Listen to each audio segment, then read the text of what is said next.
मराठा समाजाला आरक्षण मिळावं यासाठी मराठवाड्यातून एक खंबीर नेतृत्व पुढे आलं।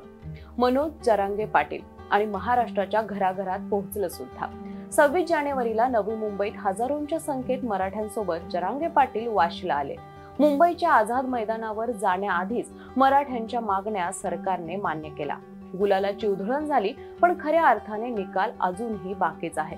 पण चर्चा सुरू झाली ती जरांगे पाटील यांची। कोण आहेत मनोज जरांगे पाटील? याआधी या शेतकऱ्याच्या मुलाचं नावही कोणाला माहित नव्हतं, पण मराठ्यांना आरक्षण मिळावं यासाठी पाण्याचा एक घोटही न घेता उपोषण करणारा संघर्ष योद्धा म्हणून जरांगे पाटील ओळखीस आले। एक काळ असा होता जेव्हा मनोज जरांगे हे उपजीविकेसाठी हॉटेलमध्ये काम करायचे। मराठा आंदोलनासाठी त्यांनी स्वतःची जमीन सुद्धा विकली आहे। हजारोंच्या संख्येत समुदाय एका हाकेवर जमा करणाऱ्या मनोज जरांगे पाटील यांचा जन्म मूळचा बीड मधला। मोतोरी हे त्यांचं गाव। लग्नानंतर त्यांनी त्यांचा मुक्काम बीड मधून जालन्याकडे वळवला।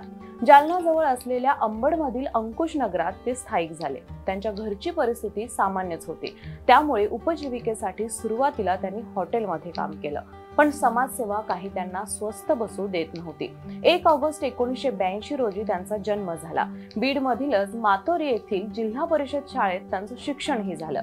12वी पर्यंत शिक्षण घेतलं, पण त्यानंतर कॉलेजमध्ये प्रवेश घेतला खरा, पण वडिलांना शेतीत मदत करत राहिले आणि त्याच वेळी महापुरुषांची पुस्तके सुद्धा वाचू लागले। त्यातूनच गावात असणाऱ्या छोट्या मोठ्या कार्यक्रमात भाषण करू लागले। साधी राहणीमान, सोपी भाषा आणि बोली भाषेतील छाप यामुळे त्यांची लोकप्रियता वाढत गेली।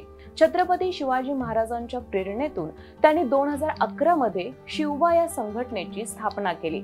यामध्ये शेतकऱ्याची मुले, बेरोजगारी, शिक्षण आणि त्याच्या अभावामुळे शेतकऱ्याची मुले मागे कशी पडतात यावरून त्यांनी मराठा आरक्षणाचा मुद्दा लावून धरला आणि स्वतःला त्यामध्ये झोकून दिलं। मग मराठा आंदोलन उभारण्यासाठी त्यांनी स्वतःची जमीन विकली। मराठा समाजाला न्याय देण्यासाठी कित्येक मोर्चे काढले, आमरण उपोषण केली, रास्ता रोको आंदोलन केलं। त्यामुळे मनोज जरांगे पाटील हे नाव संपूर्ण मराठवाड्यात पसरलं। राज्यभर दौरे करण्यासाठी त्यांनी जुनी टाटा सुमो आणि जुनीच इंडिगो घेतली होती। काही दौऱ्यानंतर पैशाची गरज भासू लागली आणि त्यावेळी त्यांनी 1.5 एकर शेती सुद्धा विकली।